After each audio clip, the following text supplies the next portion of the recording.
E se a gente pensasse em inteligência artificial não só como uma ferramenta, mas como um membro da equipe?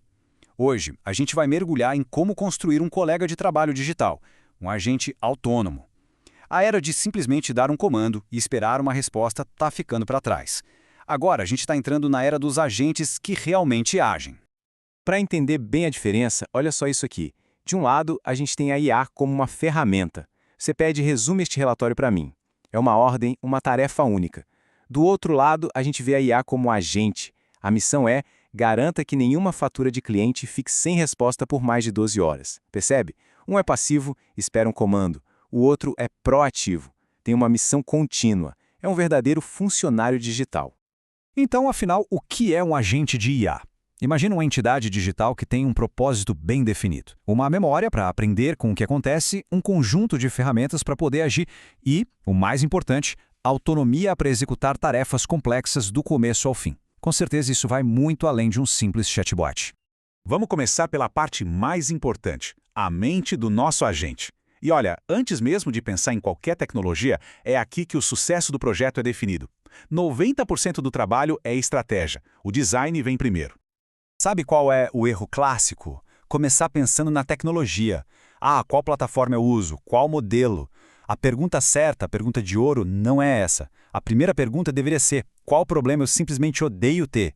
Pense naquele processo repetitivo, naquela tarefa irritante. É por aí que a gente deve começar. A tecnologia tem que servir para resolver um problema real. E para resolver esse problema, clareza é tudo. Falar que a missão é ser um agente de atendimento ao cliente é vago demais, não ajuda em nada. Agora, se a missão for especialista em triagem de suporte nível 1, focada em resolver 30% dos tickets de reset de senha sem intervenção humana, aí a história é outra. Isso não é só um título, é uma missão clara com o objetivo que dá para medir. Vamos ver outro exemplo, para a ideia ficar bem clara. Agente de mídias sociais. Super genérico, né? Agora, olha a diferença. Monitor de sentimento do Twitter. Encarregado de identificar, escalar e imediatamente reclamações de clientes de contas com mais de 10 mil seguidores. Uau! Isso sim é poderoso. Define exatamente o que, quando e por quê. Sem esse nível de clareza, o projeto nem deveria sair do papel. Ok, a missão está definida. Mas e a personalidade do agente? Como ele deve se comportar? E isso não é só um detalhe, não. A persona define a tolerância ao risco e o estilo de trabalho. A gente pode querer um analista júnior ansioso, que é super rápido, mas passa a bola para um humano se não tiver 95% de certeza. Ou, quem sabe, um especialista sênior cauteloso, que é mais lento, checa tudo 3 vezes e prefere não responder a dar uma informação errada. É a diretriz de comportamento do nosso agente. Beleza? A mente do agente já está desenhada. Agora, vamos construir o corpo.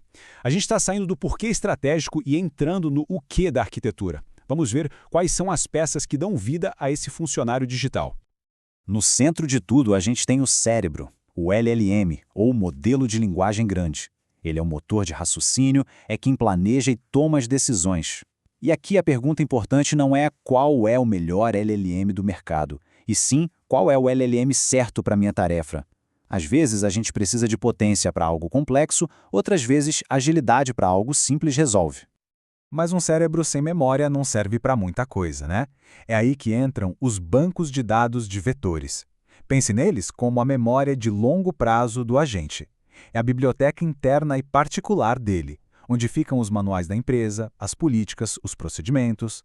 É nessa biblioteca que ele consulta as informações para responder com a nossa voz e com os nossos dados. E agora, as mãos. O que realmente separa um agente de IA de um chatbot comum é a capacidade de agir. As ferramentas são literalmente as mãos e os pés do nosso agente, que permitem que ele execute tarefas no mundo real.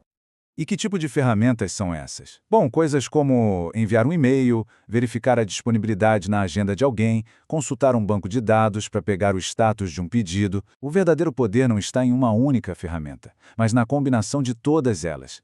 Ele pode ler um e-mail, entender o que precisa, buscar a informação e agir, tudo de forma autônoma.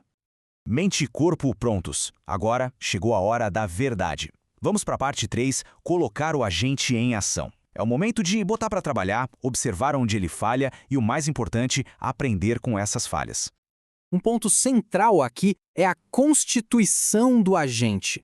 Pense nisso como um conjunto de regras de ouro, inquebráveis. essa constituição força o agente a ter um processo de pensamento, como este que a gente está vendo. Ele precisa raciocinar passo a passo antes de agir, em vez de simplesmente reagir por impulso. Agora, um alerta de realidade, tá? O primeiro agente vai ser meio burro. Ele vai falhar, vai usar a ferramenta errada, vai entender as coisas de um jeito torto e tá tudo bem. Isso é perfeitamente normal. O sucesso não está em conseguir um lançamento perfeito de primeira. O sucesso está na velocidade da iteração, em aprender e ajustar rápido. E o trabalho de verdade acontece nesse ciclo de feedback. É simples, mas é poderoso. Primeiro, a gente executa, dá uma tarefa real para o agente. Segundo, a gente observa, vê onde ele errou. Terceiro, a gente ajusta, mexe nas regras, na constituição dele, ou alimenta a memória com mais conhecimento. E por último, a gente repete. De novo e de novo. A mágica acontece nesse processo contínuo. E tudo isso nos leva a uma mudança de perspectiva que é fundamental. A questão deixa de ser sobre ser apenas um usuário de IA para se tornar um gerente de uma equipe de IA. A mensagem principal é esta. O futuro não é sobre usar a IA como se fosse uma calculadora. O futuro é sobre gerenciar uma equipe de agentes de IA. E isso exige exatamente as mesmas habilidades de um bom gerente. Dar metas claras, fornecer os recursos certos e, claro, dar feedback constante. Então, para a gente fechar, fica aqui a provocação. Pense de novo naquele problema que você odeia ter. Aquela tarefa que drena sua energia. Esse é o ponto de partida perfeito. Qual será a missão que o seu primeiro funcionário digital vai resolver? A jornada está apenas começando.